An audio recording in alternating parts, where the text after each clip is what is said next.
Problem dari kita bukan soal di timnas. Problem kita itu di basicnya, di grassroots-nya, di bagaimana meningkatkan kualitas kompetisi. Bukan siapa pelatih timnas, nggak penting buat saya. Coach Fahri jauh lebih baik menurut saya daripada Sintayong. Coach Fahri jauh lebih baik daripada Coach Sintayong. Begitulah kata Anton Sanjoyo ini. Assalamualaikum warahmatullahi wabarakatuh. Salam Om Swastiastu, Namo Buddhaya, salam kebajikan dan salam sejahtera untuk kita semua. Para pecinta bola mania di mana saja kalian berada, salam olahraga. Kali ini kita disajikan dengan pernyataan yang begitu menarik yang datang dari seorang Anton Sanjoyo. Anton Sanjoyo mengatakan bahwa Coach Fahri itu jauh lebih baik daripada Sintayong. Apakah benar demikian? Jikalau kita flashback kembali ke belakang, melihat apa yang pernah terjadi di masa lalu, kira-kira prestasi apa yang dipersembahkan oleh Coach Fahri untuk Indonesia ini. Lalu, mari kita bandingkan dengan prestasi yang dipersembahkan oleh seorang Sintayong. Dari prestasi yang kita peroleh, di sanalah kita bisa membuktikan bahwa siapa kira-kira yang terbaik. Tidak perlu kita berdebat banyak.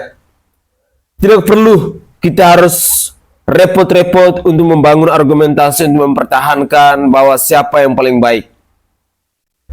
Ketika mereka ditunjuk sebagai seorang pelatih, pasti mereka adalah yang terbaik.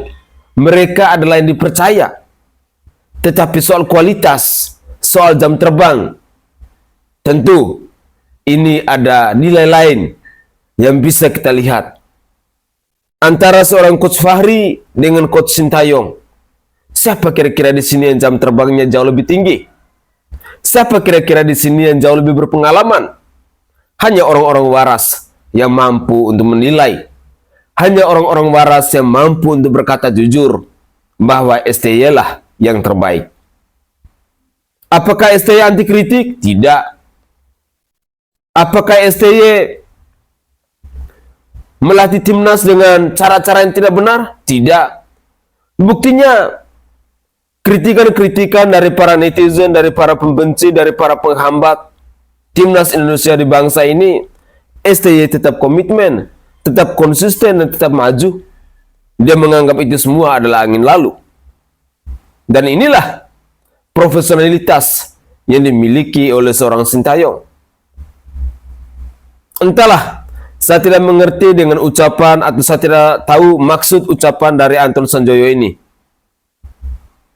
Bahwa seorang Coach Fahri jauh lebih baik daripada Sintayong. Artinya, Sintayong ketika mempersembahkan timnas Indonesia di Piala Asia sampai di laga semifinal dan mereka memperoleh juara keempat, lalu sampai playoff di Paris. Apakah itu bukan sebuah prestasi? Malah sudah melebihi target. Makanya tadi saya katakan bahwa hanya orang-orang waras yang bisa berkata jujur. Mari, berikut ini saya ingin mengajak pemirsa sekalian, kita mendengarkan bersama-sama apa kira-kira komentar dari netizen dengan pernyataan dari Anton Sanjoyo ini. Ayo, mari kita cek videonya. Bukan siapa pelatih timnas, nggak penting buat saya. Coach Fahri jauh lebih baik menurut saya daripada Sintayong. Gue jujur bingung kenapa pengamat-pengamat senior Indonesia, terutama yang dari dulu kita tahu mengamati sepak bola Indonesia ini, sekarang ini kayaknya pada aneh gitu. Gue nggak tahu kenapa. Apakah ada agenda terselubung di belakang atau ada maksud tertentu? Karena kalau kita bicara dulu ya, itu kan sepak bola kita eranya itu gelap lah, bisa kita kata. Tapi dia biasa aja, mereka oke-oke aja.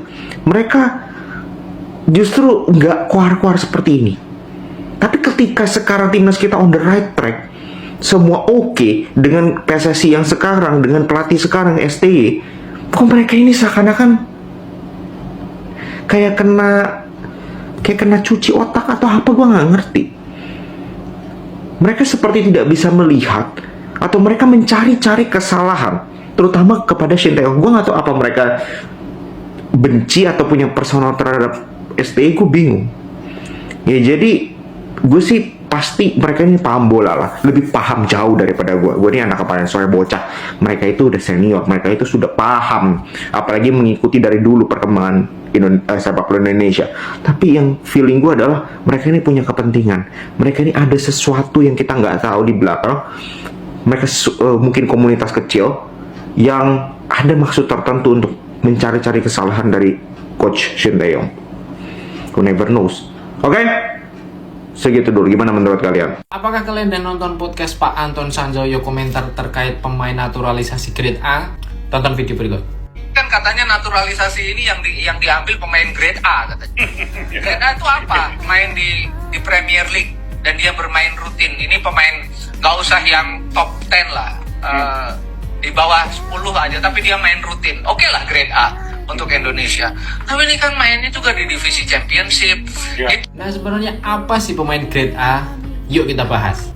Sebenarnya istilah grade A ini dipakai untuk menggambarkan pemain keturunan Indonesia yang berlaga di liga-liga top Eropa, seperti Eredivisie, Bundesliga, Serie A, Serie B, ataupun divisi championship.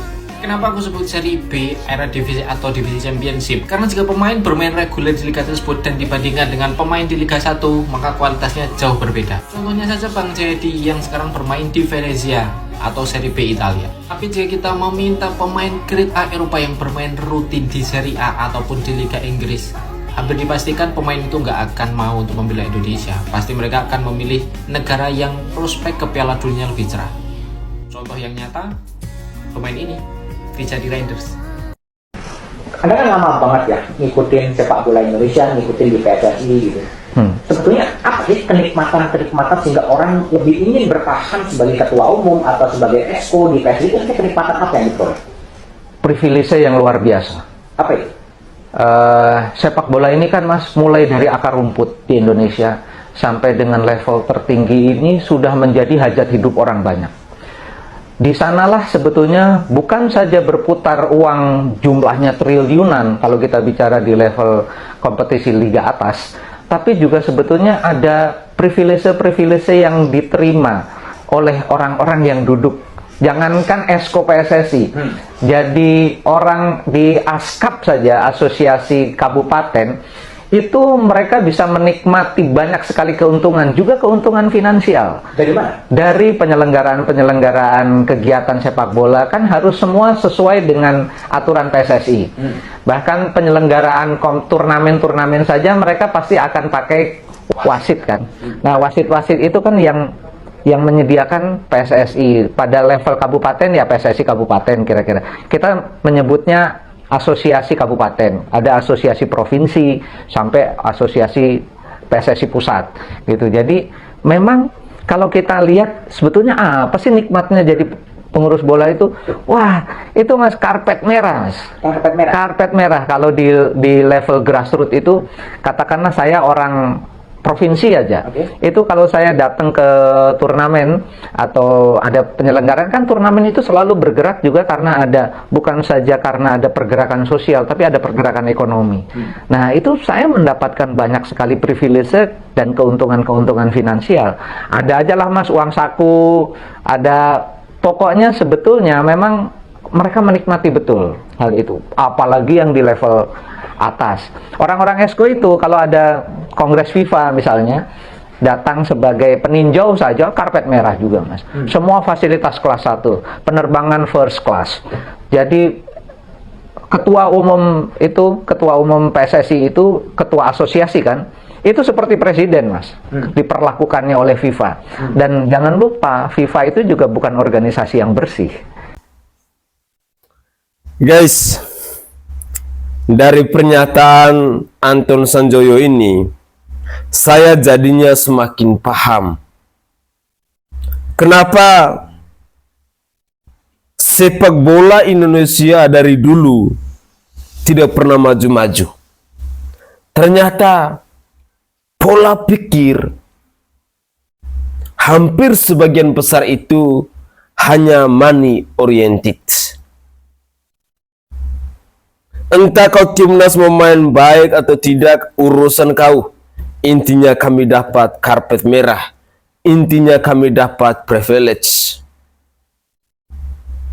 Inilah mungkin yang menjadi pembeda ketika PSSI dipimpin oleh Erick Thohir dan orang-orang sebelumnya. Ketika timnas Indonesia dilatih oleh Sintayong dengan orang-orang sebelumnya, terungkaplah oleh bacotan dari Anton Sanjoyo ini. Dari sini kita paham bahwa kalau dalam sebuah organisasi kita tidak mengedepankan kualitas, lalu kita hanya mencari keuntungan, lalu kita hanya mencari cuan-cuan dan cuan, otomatis dengan sendirinya timnas itu pasti tidak akan berkualitas. Karena di otak para pemimpin, entah itu di PSSI maupun dari pelatih itu sendiri, yang mereka pikirkan hanya uang, uang, uang, dan uang. Mengesampingkan kualitas dari timnasnya itu sendiri.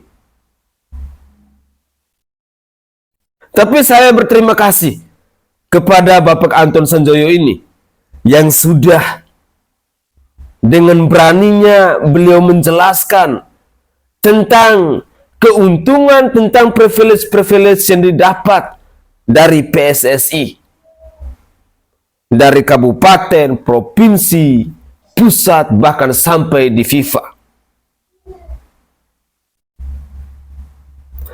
Kalau PSSI setelah Pak Erick Thohir dan Coach Sintayong misalnya dipimpin oleh orang lain dan kembali seperti dulu, maka saya sangat yakin dan percaya pasti timnas Indonesia akan kembali ke angka 0. Kembali seperti dulu kala. Lagi dan lagi, kita para pecinta bola mania pasti dibuat kecewa kembali. Harapan terbesar saya, seorang Erick Thohir bersama Coach Sintayong harus mampu untuk mencari figur yang tepat, sosok yang tepat untuk menjadi regenerasi dari kepengurusan kalian di suatu hari nanti. Kalau jatuh di tangan orang yang tepat, alhamdulillah, puji Tuhan, timnas kita pasti masih bersinar. Tapi jatuh di tangan orang yang salah, yang hanya mau mencari cuan, yang hanya mau menjadikan PSSI itu sebagai ladang bisnis, pasti timnas Indonesia mau tidak mau, suka tidak suka, harus kembali ke angka 0 lagi.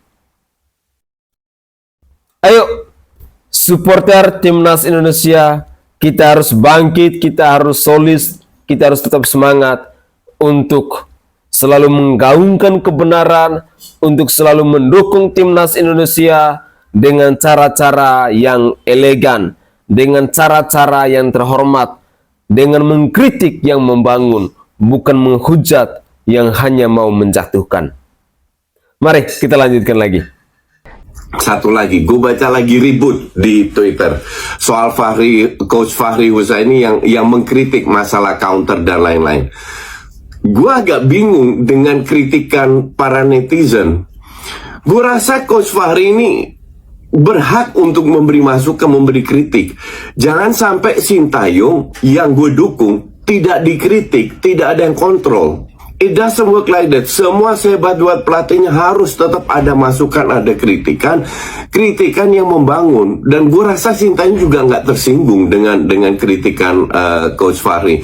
Dan gue juga yakin Coach Fahri nggak punya niat jahat atau niat pribadi atau apa. Coach Fahri hanya memberikan pendapatnya. Yang gue bingung ya cuman komentar netizen ini seolah kalian lebih hebat daripada Coach Fahri.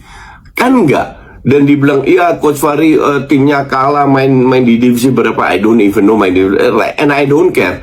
Karena Gue rasa Coach Fahri ini tetap punya track record yang cukup bagus. Jadi janganlah, stop membuli orang, nggak ada gunanya juga gitu loh. Biarkan semua orang berhak untuk mengkritik Sintayong. Kalau seandainya dia tidak setuju, nggak ada masalah soal itu. Dan Sintayong juga sadar kok. Juga sadar bahwa pasti ada kritikan yang dia bisa terima, pasti ada kritikan yang dia tidak bisa terima. Ini dinamika dalam membangun sebuah proses, membangun sebuah tim agar menjadi besar. Nggak bisa dipuji terus juga. Pasti harus ada kritiknya. Gue pun juga pernah mengkritik Sintayong dengan permainan yang amburadul. But that's okay, that's part of the process. Dan setelah berapa lama arahan atau visi netizen, PSSI, Sintayong, pemain klub itu sudah mengerucut, sudah ke arah bukan hanya visinya sama, tapi misinya pelan-pelan juga sama. Nah ini gue harap lebih banyak didukung, lebih sering didukung agar kedepannya itu lebih enak aja, lebih enak buat timnas, dan semoga timnas bisa lebih baik lagi, lebih bisa dinikmati, tidak hanya menang kalah, tapi terutama dinikmati bermain sesuai dengan kapasitas kita. Itu sangat enjoyable. Gue sebagai orang Indonesia yang jarang nonton sepak bola lokal, tapi gue lebih mulai nonton timnas. Oke? Sementara itu dulu, pasti ada hater bilang, oh ini backgroundnya pasti cuman gambar. Ini kita lihat. Oke, jadi bukan asal gambar ya. Thanks for watching. Saya secara pribadi sangat setuju dengan buah pikiran yang begitu cemerlang dari Coach Justin, bahwa mengkritik yang membangun itu sah-sah saja. Sekali lagi, kritik yang membangun itu sah-sah saja. Kita rakyat Indonesia, supporter timnas Indonesia, punya kebebasan untuk mengkritik Coach Sintayong, punya kebebasan untuk mengkritik PSSI, punya kebebasan untuk mengkritik timnas Indonesia. Kita punya hak yang sama. Tetapi kritiklah yang membangun. Jangan mencaci maki, jangan menghina Dina, jangan membuli para pemain timnas kita. Itu yang tidak bagus. Jangan membuli Coach STY, jangan membuli PSSI. Itu yang tidak bagus. Tetapi kalau kita memberikan masukan-masukan yang baik, seperti beberapa waktu lalu itu ada seorang influencer, dia mencoba untuk DM langsung kepada Bapak Erick Thohir. Pada akhirnya dibalas kok oleh Pak Erick Thohir.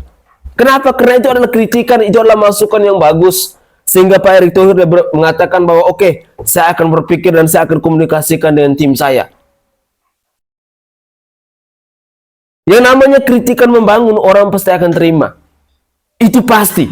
Kalau orang mau maju, orang mau sukses, pasti setiap kritikan itu dia terima. Yang terpenting kita sebagai supporter, kita sebagai timnas, kita harus memberikan kritikan yang mau membangun.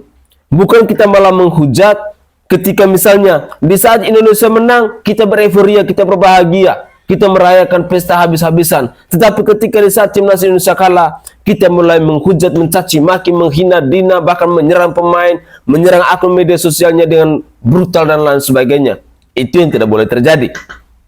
Semoga saja ini menjadi pembelajaran penting untuk kita semua, dan mari kita lanjutkan lagi.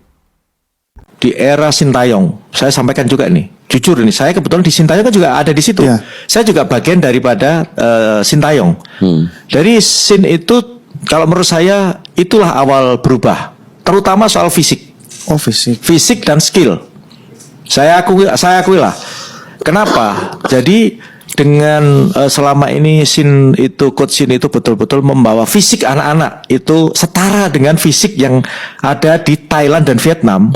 Bahkan mungkin mohon maaf nih, kalau kita bicara sekarang ini ya, bicara SEA Games kemarin, saya beradu mungkin lebih bagusan kita ya, kalau by data ya, lebih bagusan kita. Artinya dari runningnya, dari larinya anak-anak, dari mobilingnya anak-anak itu lebih bagusan kita. Kalau berdasarkan pertandingan ya, statistik ya, itu saya lihat itu. Saya lari per berapa kilometer? Ya, per detik kan ada itu.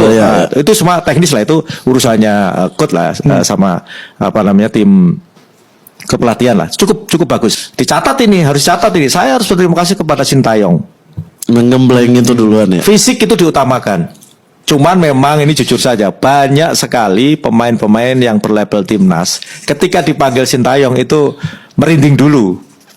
Karena udah tahu bakal disiksa, Pak. Bukan disiksa ya, artinya porsi latihannya fisik itu tambah gitu. Ya. Saya tidak artinya real ya saya sampaikan, karena mohon maaf, karena saya juga ikut di dalamnya Sintayong, jadi saya tahu gitu bagaimana caranya meningkatkan fisiknya para pemain gitu. Itu yang saya salut kepada Sintayong. Jadi persyaratan untuk menjadi pemain tim nasional, satu, wajib warga negara Indonesia. Yang kedua, dia sudah berpindah asosiasi. Yang ketiga, kualitas. Kalau tiga-tiganya sudah dipenuhi, baru bisa. Kira-kira kita sampai kapan, Coach, memerlukan itu? Jawabannya bukan sampai kapan. Kalau memang kita tidak mau, contoh nih pemain asing menjadi raja di liga kita, ayo kita bersaing dong. Oleh sebab itu, kompetitifnya kita yang harus meningkatkan kualitas. Sama dengan pelatih, kita tidak mau Liga 1 dilatih oleh pelatih asing. Tapi pelatih lokal ayo harus dong, fight ya, Coach. tingkatkan kualitas kita. Setuju, Coach. Harus bersaing.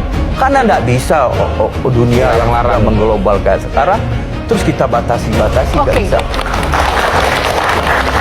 Pak Erick Thohir benar-benar merusak citra dari PSSI di mata pecinta sepak bola Indonesia. Ya, pasalnya setahun lebih sedikit sejak beliau terpilih menjadi ketua PSSI yang baru, begitu banyak terobosan, begitu banyak hal-hal yang positif sekali gitu.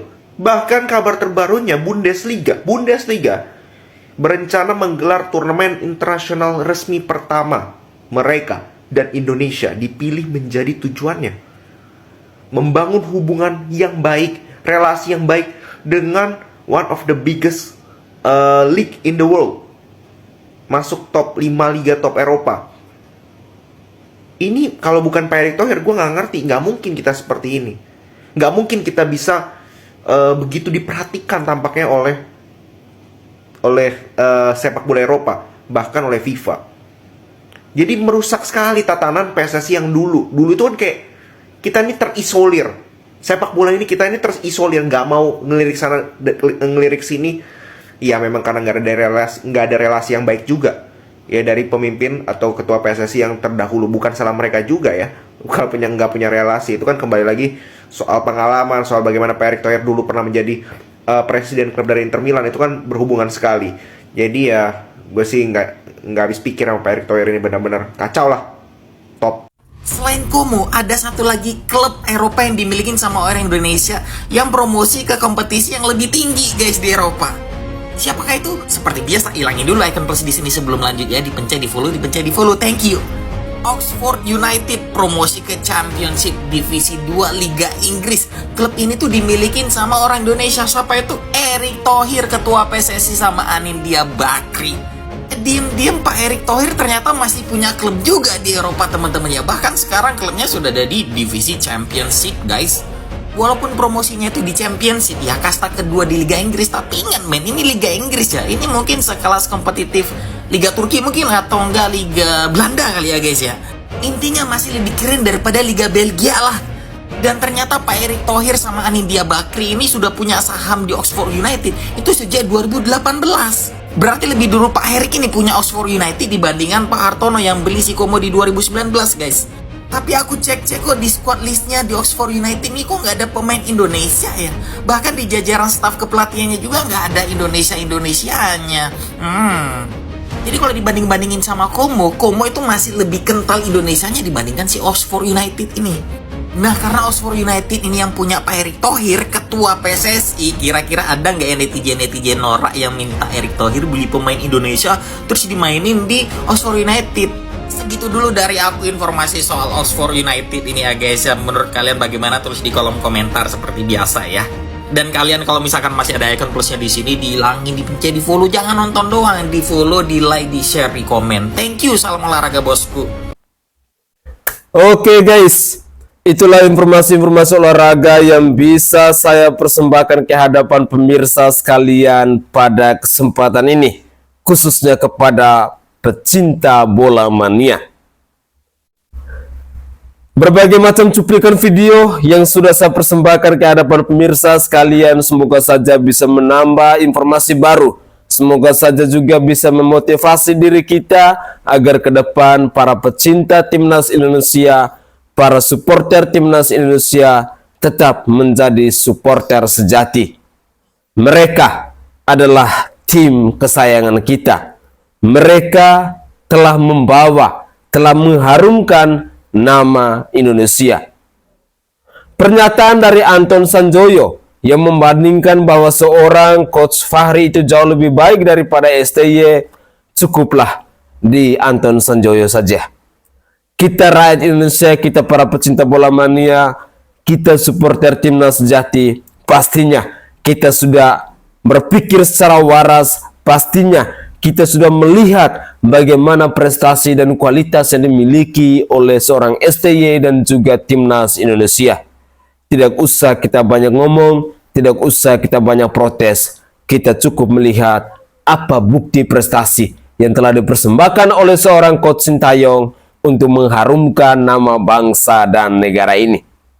Ya, di sisi lain kita juga masih mendengar pernyataan-pernyataan dari orang-orangnya STY yang mengatakan siapa itu STY yang sesungguhnya, siapa itu STY yang sebenarnya, latihan fisik harus dikedepankan dan lain sebagainya. Itulah karakter yang dibangun oleh seorang Sintayong. Semoga saja Sintayong tetap berjuang semaksimal mungkin untuk mengharumkan nama bangsa ini lewat timnas Indonesia. Dan juga selamat kepada Pak Erick Thohir. Ternyata memang Pak Erick Thohir ini orangnya luar biasa. Diam-diam ternyata punya klub sendiri di Inggris. Dan semua orang pasti akan merasa bangga. Khususnya kami, para pemujamu, kami para pengagummu. Di balik peristiwa-peristiwa, di balik cerita-cerita, hari ini kita mendapat sebuah informasi real, informasi pasti, bahwa benar bahwa seorang Erick Thohir itu dia punya klub tersendiri di Inggris.